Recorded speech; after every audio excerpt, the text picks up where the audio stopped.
வர்மத்தில வர்ம point புள்ளிகள வந்து நாங்க இயக்குறதுனால, குறிப்பா சொல்லணும்னா நங்கனா பூட்டு வர்மம்னு சொல்லுவோம். அதுதான் அந்த 2 பள்ளம். நம்ம நின்னா அந்த 2 சைடு முதுகுல ஒரு பள்ளம் இருக்கும் இடுப்புல.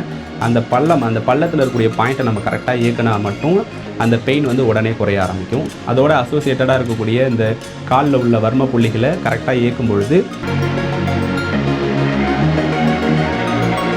ஒட்டடம்னா ஒரு சூடான ஒரு பொருள் வந்து நம்ம ஒரு சின்ன ஒரு கிழி மாரி ஒரு துணியில முடிச்சு, அத அந்த இடத்துல சூடு பண்ணி ஒட்டடம் குடுக்கறதுனால, அந்த மசில் அத சுத்தி இருக்கக்கூடிய பாராஸ்பைனல் மசில்ஸ் எல்லாமே கொஞ்சம் ரிலாக்ஸ் ஆகும். இந்த ரிலாக்ஸ் ஆனதுக்கப்புறம் அந்த மசில்ல இருக்கக்கூடிய ரிலாக்சேஷன் மூலியமா அந்த நரம்புக்கும் ஒரு ரிலாக்சேஷன் கிடைக்கும். இதனால அந்த ஸ்ciatic பெயின் கொஞ்சம் உடனே குறைய ஆரம்பிக்கும். இத எப்படி நீங்க பயன்படுத்தலாம் அப்படின்னா, நீங்க எருக்க இலை எடுத்துட்டு ஒரு 15 இலை எடுத்து, ஒரு சின்ன சின்ன பீஸா கட் பண்ணிட்டு, ஒரு துணியில போட்டு முடிச்சுட்டு, அத நீங்க வேப்பெண்ணெய், விளக்கெண்ணெயில டிப் பண்ணி கூட நீங்க ஒத்தடம் குடுத்தாலும் பெயின் நல்லா குறைய ஆரம்பிக்கும். இல்ல துணியில முடிக்க முடியாம, ஒரு 10 இலைய ரோல் பண்ணிட்டு, அந்த அடிப்பாகத்த கட் பண்ணிட்டு, ஒரு ரவுண்ட் மாரி வந்துரும். அத நீங்க அந்த எண்ணெயில டிப் பண்ணி ஒத்தடம் குடுத்தாலும், இமிடியேட்டா பெயின் குறையும். வித்தின் உங்களுக்கு ஒரு 5 to 7 டேஸ்லயே நான் சொன்ன வந்து அதோடைய ரூட் வேல்யூ வந்து L4, L5, S1, S2, S3. இதில் ஏதாவது ஒரு இடத்துல டிஸ்க் பல்ஜ் ஆகும்போது பெயின் வந்து ஷூட் அப் ஆகும். இப்போ சர்ஜரி வந்து ஒரு இடத்துல மட்டும் நம்ம அந்த பிரச்சனைக்கு கிளியர் பண்ணுறோம். கொஞ்ச நாள் கழிச்சு மறுபடியும் வேறு இடத்துல வரலாம். ஸோ அதுக்கு மேலே இடத்துல வரலாம். ஸோ சர்ஜரி பண்ணதுக்கப்புறம் வேறு நம்ம எந்த ட்ரீட்மெண்ட்டும்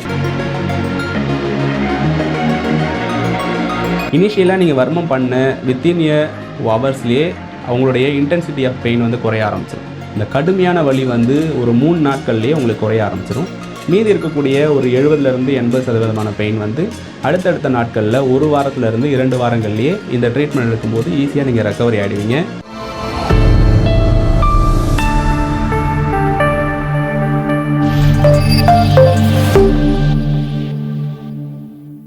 காஸ்மோ ஹெல்த் நேயர்கள் அனைவருக்கும் வணக்கம். இன்னைக்கு நம்ம கூட சித்தா மற்றும் வர்மக்கலை நிபுணர் டாக்டர் திருஞானம் அவர்கள் இணைந்திருக்காங்க. தொடர்ந்து நிறைய விஷயம் டாக்டர் கிட்ட கேட்டு தெரிஞ்சுக்கலாம். வணக்கம் டாக்டர். வணக்கம். எப்படி இருக்கீங்க? நல்லா இருக்கேன். நீங்க நல்லா இருக்கீங்களா? நல்லா இருக்கேன் டாக்டர். டாக்டர், இன்னைக்கு நிகழ்ச்சியில வந்து நிறைய பேருக்கு வந்து இந்த சியாட்டிகா பெயின் இருக்கிறத நம்மளால பார்க்க முடியுது. இதை வந்து வர்ம முறையில அண்ட் சித்தாவோட சேர்த்து எப்படி குணப்படுத்தலாம் அப்படிங்கறத இன்னைக்கு நிகழ்ச்சியில எங்களுக்காக சொல்லுங்க. முதல்ல இதனுடைய சிம்டம்ஸ் என்னெல்லாம் இருக்கும் டாக்டர்? ஸ்ciatica வந்து எல்லாருக்கும் இப்போ உங்களுக்கு காமனா வந்து உள்ள ஒரு பேர் ஆயிடுச்சு. எப்படி நம்ம வந்து ஜுரம், சளியோ அத மாதிரி இப்ப இருக்கக்கூடிய ட்ரெண்டிங் வேர்ல்ட்ல வந்து ஸ்ciatica வந்து கேள்விப்படாத ஆட்களே இல்ல. ஏன்னா எல்லாருக்குமே இடுப்பு வலி இருக்கு, கால் குடைச்சல் இருக்கு. இது எல்லாமே காமனான ஒரு டிசீஸா மாறிடுச்சு. பட் ஆனா இதெல்லாம் வந்து எப்போ நம்ம உடம்பு வந்து இம்ப்ராப்பரா நம்மளுடைய டிஸ்க், நம்மளுடைய ஸ்பைன் அலைன்மென்ட் சேஞ்ச் ஆகுதோ, அப்பதான் இந்த டிசீஸே ஃபார்ம் ஆகும். ஸோ நம்ம யாரும் ப்ராப்பரான நம்மளுடைய போஸ்டர் மெயின்டெயின் பண்ணுறதில்ல. நம்மளுடைய ப்ராப்பரான மூவ்மெண்ட்ஸ் எதுவும் மெயின்டெயின் பண்ணுறதில்ல. அதுக்கான ரெஸ்ட் குடுக்கறதில்ல. ப்ராப்பர் எக்சர்சைஸும் கிடைக்கிறதில்ல. இதனால தான் இந்த ஸ்ciatic டிசீஸ் வந்து நெறைய பேருக்கு டெவலப் ஆகுது. இந்த ஸ்ciatic பெயின் வந்து ஸ்ciatic நர்வ் அப்படின்னு சொல்லக்கூடிய இடுப்பு எலும்புல இருந்து உருவாகக்கூடிய ஸ்பைனல்ல இருந்து வெளிவரக்கூடிய ஒரு நரம்பு பகுதி. இந்த நரம்பு அதனுடைய வேர் பகுதியான L4, L5, S1, S2, S3 அந்த வேர் பகுதியில இந்த ஆர்டர்ல எந்த இடத்துல அந்த நரம்பு பாதிக்கப்படுதோ, இல்ல நரம்பு அழுத்தப்படுதோ, அப்போ இந்த ஸ்ciatic நரம்பு எப்பலாம் இன்ஃப்ளமேஷன் ஆகுதோ, பாதிக்கப்படுதோ, அப்பதான் அந்த வலி உருவாகுறத ஸ்ciatica அல்லது ஸ்ciatic பெயின் அப்படின்னு சொல்றோம். ஸோ இடுப்புல எப்போ வந்து ஸ்பைனல் கார்ட் டிஸ்டர்ப் ஆகுதோ, அப்போ அதிலிருந்து வரக்கூடிய நரம்பு பாதிச்சு தான் இந்த ஸ்ciatica டெவலப் ஆகுது. இதனுடைய அறிகுறியா ஃபர்ஸ்ட் இனிஷியலா இடுப்பு பகுதியில கொடைச்சல் வலி இருக்கும். ரொம்ப கடுமையான வலியே இருக்கும்.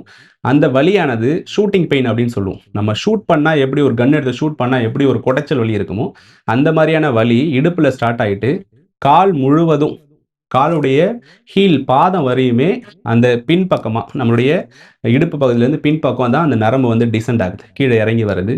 அந்த நரம்புடைய வேர் பகுதியிலிருந்து அதனுடைய நுனிப்பகுதி வரையுமே அந்த வலி வந்து ஷூட்டிங் பெயினா இருக்கும். கடுமையான வலியா இருக்கும். தாங்க முடியாத வலியா இருக்கும். இந்த வலி எப்போ அதிகமாகும்னா, நம்ம ரொம்ப நேரம் உட்காரும் பொழுது, ரொம்ப நேரம் நிக்கும் பொழுது, இல்ல கீழ குனியும் பொழுது, இந்த நேரத்துங்கள்லாம் வலி வந்து ரொம்ப அதிகமாகும். ஸோ கொஞ்ச நேரம் படுத்து ரெஸ்ட் எடுத்தா கொஞ்சம் குறையிற மாரி இருக்கும். ஸோ அதுவுமே இன்னும் ரொம்ப சிவியர் பேஷண்ட்ஸ்ல படுத்தாலும் வலி அதிகமா இருக்கும். ஸோ நின்னா வலிக்கும், நடந்தா வலிக்கும், படுத்தா வலிக்கும். ஒரு மனுஷனுக்கு ஃபுல்லா வலியோட வாழ்ந்த வேதனைய வந்து இந்த ஸ்ciatic பெயின் வந்து டெவலப் ஆகும். இதுதான் இதனுடைய அறிகுறிகளா இருக்கும். ஓகே. இப்ப நெறைய பேருக்கு இந்த நரம்பெல்லாம் புடிச்சு இழுக்குது அப்படின்ற மாரி பெயின் அப்படின்னு சொல்லுவாங்க. தாங்க முடியாத வலிய கொடுக்கக்கூடியதா சியாட்டிகா பெயின் அப்படிங்கிறத நம்மளால பார்க்க முடியுது. ஸோ இதற்கான தீர்வு அப்படின்னு பார்க்கும்போது, வர்ம முறையில இத எப்படி ட்ரீட் பண்ணலாம் டாக்டர்? கண்டிப்பா இது வந்து ஒரு மெக்கானிக்கல் டிசீஸ்ன்னு தான் சொல்லுவோம். ஏன்னா இது வந்து இன்ஃப்ளமேஷன் வந்து ஒரு குறிப்பா அந்த பொசிஷன் சரியா இல்லாதனால, அது டிஸ்டர்ப் ஆயிட்டு இரிட்டேட் ஆகுறதுனால வர்றது. ஸோ மெக்கானிக்கலா இருக்கக்கூடிய டிசீஸ் எல்லாத்துக்குமே நம்ம வர்மத்தினால கரெக்ஷன் பண்ணும்பொழுது ஈஸியா சர்ஜரி வந்து இது வந்து க்யூர் ஆக முடியும். ஸோ வர்மத்தில வர்ம பாயிண்ட் புள்ளிகள வந்து நாங்க இயக்குறதுனால, குறிப்பா சொல்லணும்னா நங்கனா பூட்டு வர்மம்னு சொல்லுவோம். அதுதான் அந்த 2 பள்ளம். நம்ம நின்னா அந்த 2 சைடு முதுகுல ஒரு பள்ளம் இருக்கும் இடுப்புல. அந்த பள்ளம் அந்த பள்ளத்தில இருக்கக்கூடிய பாயிண்ட்ட நம்ம கரெக்ட்டா இயக்குனா மட்டும் அந்த பெயின் வந்து உடனே குறைய ஆரம்பிக்கும். அதோட அசோசியேட்டடா இருக்கக்கூடிய இந்த கால்ல உள்ள வர்ம புள்ளிகள கரெக்ட்டா இயக்கும் பொழுது, இந்த பெயின் இமிடியேட்டா குறையும். இப்போ ஒரு இன்ஜெக்ஷன் பண்ணா எந்த அளவுக்கு பெயின் குறையுமோ, அந்த அளவுக்கு ஃபாஸ்ட்டா இந்த ஸ்ciatica-வுக்கு வர்ம பாயிண்ட் ஸ்டிமுலேஷன் குடுத்தா பெயின் குறையும். ஈவன் நெறைய பேர் சொல்லுவாங்க, "இன்ஜெக்ஷன் பண்ணா கூட எனக்கு வலி குறையல" அப்படின்னு சொல்லி. ஏன்னா, அப்போ அதுல வந்து முக்கியமான விஷயம் அந்த போஸ்ச்சர வந்து கரெக்ட் பண்றது தான். நம்ம இன்ஜெக்ஷன் பண்ணாலும் அந்த பொசிஷன் சரியா இல்ல அப்படின்னா, அந்த நர்வ் இரிட்டேட் ஆயிட்டே இருக்கும். ஸோ, அதில கம்ப்ளீட்டா நீங்க க்யூர் பண்ணணும் அப்படின்னா, ஓரளவு அந்த பெயின் எல்லாம் உடனே குறைக்கணும்னா, நீங்க அந்த ஸ்ciatic நர்வ்க்கு ரிலாக்ஸ் பண்றதுக்கு வர்ம டெக்னிக் பண்ணா தான் உடனே பெயின் குறைய ஆரம்பிக்கும். ஓகே. ஸோ வீட்ல இருந்தபடியே எளிமையா வீட்டு வைத்தியங்கள் அப்படின்னா, சித்தா முறையில இதுக்கு என்னென்ன விஷயங்கள் எல்லாம் பயனுள்ளதா இருக்கும் டாக்டர்? இப்போ ஆரம்ப கட்டத்தில வந்து எனக்கு இப்ப தான் இடுப்புல வலி ஸ்டார்ட் ஆகுது. இப்போ நான் ரொம்ப தூரம் நடந்தா இப்ப தான் பெயின் வந்து ரேடியேட் ஆக ஆரம்பிக்குது. வலி ஆரம்பிக்குது. உட்கார்ந்திருந்தா கொஞ்ச நேரம் ஒரு 1/2 மணி நேரத்தில பெயின் வருது அப்படின்னா, இந்த ஆரம்ப கட்டத்தில இருக்கக்கூடிய நோயாளிகள் வந்து வீட்லயே நீங்க ஒற்றடம் அந்த காலத்தில வந்து ஒட்டடம் வந்து எல்லா விஷயங்களும் வீட்ல பயன்படுத்தக்கூடியது. ஒட்டடம்னா ஒரு சூடான ஒரு பொருள் வந்து நம்ம ஒரு சின்ன ஒரு கிழி மாரி ஒரு துணியில முடிச்சு, அத அந்த இடத்துல சூடு பண்ணி ஒட்டடம் குடுக்கிறதுனால, அந்த மசில் அத சுத்தி இருக்கக்கூடிய பாராஸ்பைனல் மசில்ஸ் எல்லாமே கொஞ்சம் ரிலாக்ஸ் ஆகும். இந்த ரிலாக்ஸ் ஆனதுக்கப்புறம் அந்த மசில்ல இருக்கக்கூடிய ரிலாக்சேஷன் மூலியமா அந்த நரம்புக்கு ஒரு ரிலாக்சேஷன் கிடைக்கும். இதனால அந்த ஸ்ciatic பெயின் கொஞ்சம் உடனே குறைய ஆரம்பிக்கும். இத எப்படி நீங்க பயன்படுத்தலாம் அப்படின்னா, வீட்லயே இப்போ நெறைய மெடிக்கல் ஷாப்ல கிழி அப்படின்னு கேட்டாலே, பொடி கிழின்னு கேட்டாலே குடுப்பாங்க. அந்த கிழிய நீங்க வீட்ல இருக்கக்கூடிய நார்மல் வேப்ப எண்ணெயும், விளக்கெண்ணெயும் ஈக்குவலா ஒண்ணா மிக்ஸ் பண்ணிட்டு, ஒரு பாத்திரத்தில சூடு பண்ணிட்டு, பொறுக்கிற அளவு சூடுல அத டிப் பண்ணி முதுகுல நீங்க ஒட்டடம் குடுக்கலாம். இது ஒரு 15 நிமிஷத்திலிருந்து 20 நிமிஷம் நீங்க ஒட்டடம் குடுத்தீங்கன்னா, இமிடியேட்டா பெயின் குறையும். ஆரம்ப நிலையில இருக்கக்கூடிய ஸ்ciatica-வ நீங்க இது மூலியமாவே ரெக்கவரி பண்ண முடியும்.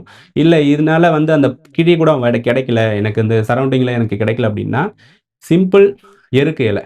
நீங்க எருக்கு இலை எடுத்துட்டு ஒரு 15 இலை எடுத்து, ஒரு சின்ன சின்ன பீஸா கட் பண்ணிட்டு, ஒரு துணியில போட்டு முடிச்சுட்டு, அத நீங்க வேப்பெண்ணெய், விளக்கெண்ணெயில டிப் பண்ணி கூட நீங்க ஒட்டடம் குடுத்தாலும் பெயின் நல்லா குறைய ஆரம்பிக்கும்.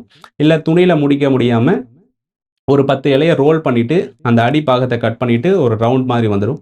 அத நீங்க அந்த எண்ணெயில டிப் பண்ணி ஒத்தடம் குடுத்தாலும், இமிடியேட்டா பெயின் குறையும். வித்தின் உங்களுக்கு ஒரு 5 டூ 7 டேஸ்லயே பெயின் நல்லாவே ரெக்கவரி ஆகும். ஸோ, இத ஒத்தடம் குடுத்துட்டு, நீங்க கொஞ்சம் அதுக்கான எக்சர்சைஸ் பண்ணிட்டீங்க அப்டின்னா, இதுலருந்து ஈஸியா வந்து நீங்க ஆரம்ப நிலையில ரெக்கவரி ஆக முடியும். ஸோ, ஆனா நல்ல கிரானிக் டிசீஸா இருக்கு. ரொம்ப சிவியர் பெயினா இருக்குன்னா, கண்டிப்பா வந்து ஒரு டாக்டருடைய ரோல் வந்து இந்த இடத்துல ரொம்ப முக்கியமாகுது. அத வந்து நீங்க டாக்டர கன்சல்ட் பண்ணணும். ஓகே. ஸோ உணவு முறைகள் அப்படிங்கிறது தான் ரொம்ப முக்கியமான ஒரு விஷயமா இருக்கு. இந்த மாரி சியாட்டிகா பெயின் இருக்கிறவங்க என்ன மாதிரியான உணவு முறைகள எடுத்துக்கணும் ஸோ டாக்டர்? சித்த மருத்துவம் வந்து எல்லா நோய்களுக்கும் குறிப்பா வந்து இனிஷியேட் பண்றது வந்து உணவுகள் தான். ட்ரீட்மெண்ட் முடிச்சதுக்கப்புறம் உணவுகள தான் அவங்க நம்புறாங்க. இதுக்கு குறிப்பா வர்ம கஞ்சிகளே சொல்றாங்க. இப்ப நாங்க வர்மம் ட்ரீட்மெண்ட் பண்ணதுக்கு அப்புறமும் பேஷண்ட்க்கு வர்ம கஞ்சிகளா குடுக்குறோம். ஸோ கஞ்சிகளா குடுக்கும்பொழுது தான் ஈஸியா வந்து பெயின் நல்லா ரெக்கவரி ஆகும். நல்ல எனர்ஜி கிடைக்கும். வர்ம கஞ்சிகள்ல நெறைய மூலிகைகள் இருக்கு. இப்ப நம்ம உத்தாமணி, அந்த பிரண்டை இதெல்லாம் கஞ்சியில சேர்த்து சீரகம் இதெல்லாம் கஞ்சிகளா சேர்த்து குடுக்குற மெத்தட்ஸ் இருக்கு. அது டாக்டருடைய இன்டென்ஷன்ல மட்டும் தான் பண்ண முடியும். நீங்க வீட்லயே உணவுகளா எடுக்கிறதுக்கு வந்து முதல் நிலை வந்து கான்ஸ்டிபேஷன் இல்லாம இருக்கணும். ஸோ எப்ப வந்து பெயின் அதிகமாகும்னா, இந்த இடுப்பு வலி வந்து யாருக்கெல்லாம் வயிறு உப்பசம் ஆகுது, சாப்பிட்ட உடனே எனக்கு வயிறு ரொம்ப உப்பசமா இருக்கு, ரொம்ப கேஸ் அதிகமா இருக்கு, கான்ஸ்டிபேஷன் மோஷனே எனக்கு சரியா வரல, 2 நாளைக்கு ஒரு டைம் தான் போறேன், 1 நாள் விட்டு 1 நாள் போறேன், அப்படிங்கிறவங்களுக்கு இந்த பெயின் வந்து கான்ஸ்டன்ட்டா இருந்துகிட்டே இருக்கும். ஸோ அவங்க ஃபர்ஸ்ட்டு பர்ட்டிகுலரா அவங்களுடைய டைஜஷன ஃபோக்கஸ் பண்ணிட்டு, டைஜஷன் நல்லா கிளியரா இருக்கணும். மோஷன் ஃப்ரீயா போயிடுச்சுனாலே, அவங்க நார்மலா எந்த ஃபுட்னாலும் எடுத்துக்கலாம்.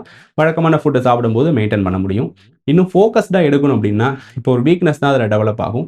நான் வெஜிடேரியனா நாங்க நெறைய எடுக்க சொல்றோம். ஸோ இந்த ஸ்ciatic பெயினுக்கு, இடுப்பு சம்பந்தமான பிரச்சனைகளுக்கு நான்வெஜ்ல ஆட்டுக்கறி, ஆட்டு முதுகு தண்டு சூப்பு, ஆட்டு கால் சூப்பு, அது மாரியான ஆட்டு சம்மந்தமான, ஆடுகள் சம்மந்தமான நான்வெஜ் வந்து நாங்க அதிகமா சாப்பிட சொல்றோம். இது இல்லாம வெஜிடேரியன்ல இருக்கிறவங்களுக்கு நாங்க என்ன பண்ணலாம் அப்டின்னா, பிரண்டை. பிரண்டை வந்து ஒரு ரொம்ப ரொம்ப முக்கியமான ரோல். இந்த பிரண்டை சாப்பிடும்பொழுது வயிறு சம்மந்தமான பிரச்சனைகளும் கிளியர் ஆகும். இப்போ கேஸ்லாம் ஃபார்ம் ஆகுறதெல்லாம் குறையும். டைஜெஷன் நல்லா இம்ப்ரூவ் ஆகும். வயிறு புண்ணு சரியாகும். இதோட சேர்த்து உங்களுடைய முதுகு தண்டுவடத்தையும் சரி பண்ணும். இந்த பிரண்டைக்கு சித்தர்கள் வந்து வஜ்ரவல்லினே பேர் வச்சிருக்காங்க. ஒரு வஜ்ராயுதம் வந்து எந்த அளவுக்கு ஒரு உறுதியானதோ, அந்த மாரி நீங்க பிரண்டைய சாப்பிட்டீங்கன்னா, உங்களுடைய முதுகு தண்டுவடம் வந்து ஒரு உறுதியான முதுகு தண்டா மாறும் அப்படின்னு சொல்லிட்டு இதுக்கு வந்து மென்ஷன் பண்ணியிருக்காங்க. ஸோ பிரண்டைய வந்து நீங்க சூப்பா எடுத்துக்கலாம், துவையலா சாப்பிடலாம், உணவுகள நீங்க நெறைய எடுத்துக்கலாம். இது இல்லாம எல்லா கீரை, காய்கறிகளும் நீங்க எடுக்கிறது ரொம்ப சிறந்தது. ஆனா depend upon your digestion. So digestion கிளியரா வச்சுட்டு நீங்க இந்த ஃபுட்டெல்லாம் எடுத்தீங்கன்னா, ஈஸியா அந்த ஸ்கயாட்டிக் நர்வ் இரிட்டேஷன குறைச்சு, ஸ்கயாட்டிகா பெயின ஈஸியா குறைக்க ஆரம்பிக்கும். சியாட்டிகா பெயின் இருக்கிறவங்க அவங்க வாழ்வியல் முறைகள்ல என்ன மாதிரியான மாற்றம் பண்ணணும், என்ன மாதிரியான உணவு முறைகளை எடுத்துக்கணும் அப்படின்னு நீங்க சொன்னீங்க. இப்ப நிறைய பேர் வந்து என்ன பண்றாங்க அப்படின்னா, வலி கம்மியா இருக்கும்போது அதை கவனிக்காம விட்டு திடீர்னு வந்து வலி தாங்கவே முடியல அப்படின்னு சொல்லும்போது சர்ஜரி மட்டும்தான் ஒரே ஆப்ஷன் அப்படின்ற மாதிரி முடிவுக்கு வராங்க. இந்த மாதிரி சியாட்டிகா பெயினால அவதிப்படுறவங்களுக்கு இந்த சர்ஜரி அப்படிங்கிறது ஒரு நிரந்தர தீர்வு கொடுக்குமா டாக்டர்? இதுல நாங்க நெறைய பேஷண்ட் பார்க்கும்பொழுது, வேற வழி இல்ல, வலி குறையவே முடியலங்கும் பொழுது, அலோபதியில அடுத்த ஆப்ஷன் வந்து முக்கியமான ஆப்ஷனா வந்து சர்ஜரி தான் ரெஃபர் பண்றாங்க. பட் ஆனா அதுல வந்து என்ன ஒரு சேலஞ்சிங் வருதுன்னா, இப்போ நம்ம ப்ராப்பரா ஒரு இடத்துல ஸ்கயாட்டிக் நர்வ் நான் சொன்ன வந்து அதோடைய ரூட் வேல்யூ வந்து L4, L5, S1, S2, S3. இதுல ஏதாவது ஒரு இடத்துல டிஸ்க் பல்ஜ் ஆகும்போது பெயின் வந்து ஷூட் அப் ஆகும். இப்போ சர்ஜரி வந்து ஒரு இடத்துல மட்டும் நம்ம அந்த அந்த பிரச்சனைக்கு கிளியர் பண்றோம். கொஞ்ச நாள் கழிச்சு மறுபடியும் வேற இடத்துல வரலாம். ஸோ அதுக்கு மேல இடத்துல வரலாம். ஸோ சர்ஜரி பண்ணதுக்கப்புறம் வேற நம்ம எந்த ட்ரீட்மெண்ட்டும் அவங்களுக்கு பேஷண்ட்டுக்கு பண்ண முடியல. ஈவன் நம்ம வந்து வர்மா பண்றதோ, இல்ல வந்து ஒத்தடம் குடுக்கறதோ, இல்ல அந்த இடத்துல மசாஜ் பண்றதோ, ஸோ எடுத்த உடனே சர்ஜரி போகாம, முடிஞ்ச அளவு நீங்க வர்மக்கலை பண்ணிட்டு, சித்தா மெடிசின் எடுத்து ப்ராப்பரா எடுத்தா, சர்ஜரி இல்லாம இந்த நோயிலிருந்து விடுபட முடியும். சர்ஜரி பண்ணவங்களுக்கும் நாங்க அதுக்கேத்த வர்மா பாயிண்ட் ஸ்டிமுலேஷன் பண்ணிட்டு, ஒத்தடம் குடுத்து பெயின் ரிலீஃப் பண்றோம். பட் மோஸ்ட்லி சர்ஜரி இல்லாம நீங்க இனிஷியலா இந்த ட்ரீட்மெண்ட் எடுத்து சரி பண்றது தான் இதுல முக்கியமானது. சர்ஜரி பண்ணதுலயும் 50, 50 தான் நம்ம வந்து இதுல நாங்க பார்க்குறோம். இப்போ சர்ஜரி பண்ணதுலேருந்து எனக்கு பெயினே இல்லன்னு சொல்றவங்க ஒரு 50%னா, சர்ஜரி பண்ணதுக்கு அப்புறமும் எனக்கு வலி ரொம்ப அதிகமா தான் இருக்கு. என்னால எந்த வேலையும் செய்ய முடியல அப்படின்னு சொல்றவங்க 50% இருக்காங்க. அதனால முடிஞ்ச வரையும் இயற்கையா சித்த மருத்துவம் மூலியமாகவும், வர்மக்கலை மூலியமாகவும் நீங்க இந்த நோயிலிருந்து வெளியில வர்றது மட்டும் தான் உங்களுக்கு 100% சேஃபா இருக்கும்னு என்னுடைய கருத்து இது. ஓகே. இப்போ பொதுவா பார்த்துட்டு இருக்க நேயர்கள் கூட கிரானிக் பெயின்ல இருக்கறதுனால வலியே தாங்க முடியல அப்படின்ற மாதிரி நினைப்பாங்க. ஸோ இந்த மாதிரி தாங்க முடியாத வலியில வர்றவங்களுக்கு ட்ரீட்மெண்ட் அப்படிங்கும்போது எவ்வளவு நாள்ல இதை குணப்படுத்த முடியும் டாக்டர்? அதிகபட்சம் இதுக்கு நாங்க வந்து 20 நாள்ல இருந்து 21 நாள்லயே இந்த ஸ்கயாட்டிக் பெயின் வந்து குறைச்சிடுறோம். அதுவும் இவ்வளோ நாள் 20 நாள் வரையும் நான் தாங்கணுமான்னா அப்படியும் கிடையாது. இனிஷியலா நீங்க வர்மம் பண்ண வித்தின் எ ஹவர்ஸ்லயே அவங்களுடைய இன்டென்சிட்டி ஆஃப் பெயின் வந்து குறைய ஆரம்பிச்சிரும். இந்த கடுமையான வலி வந்து ஒரு 3 நாட்கள்லயே உங்களுக்கு குறைய ஆரம்பிச்சிரும். மீதி இருக்கக்கூடிய ஒரு 70லிருந்து 80% பெயின் வந்து அடுத்தடுத்த நாட்கள்ல 1 வாரத்திலிருந்து 2 வாரங்கள்லயே இந்த ட்ரீட்மெண்ட் எடுக்கும்போது ஈஸியா நீங்க ரெக்கவரி ஆயிடுவீங்க. நாட்கணக்கு ரொம்ப மாசக்கணக்குல, வருஷக்கணக்குல இதுக்கு ட்ரீட்மெண்ட் எடுக்கணும்னு அவசியம் கிடையாது. ப்ராப்பரான வர்மம் ட்ரீட்மெண்ட், சித்தா மெடிசின் எடுத்தா அதிகபட்சம் 21 நாட்கள்லயே நீங்க இந்த நோயிலிருந்து வெளியில வந்துரலாம். ஓகே. ஸோ இன்னைக்கு நிகழ்ச்சியில இந்த சியாட்டிகா பெயின்னால அவதிப்படக்கூடிய நிறைய பேருக்கு வந்து ஒரு நல்ல தீர்வு கொடுத்தீங்க. நிறைய பேர் வந்து அறுவை சிகிச்சை மட்டும்தான் ஒரே தீர்வு அப்படின்னு நம்பிட்டு இருப்பாங்க. வர்மா மற்றும் சித்தா முறைகள்லயே இதை நிரந்தரமா குணப்படுத்தலாம் அப்படின்னு நிறைய விஷயம் எங்களுக்காக ஷேர் பண்ணீங்க. நன்றி டாக்டர். நன்றி.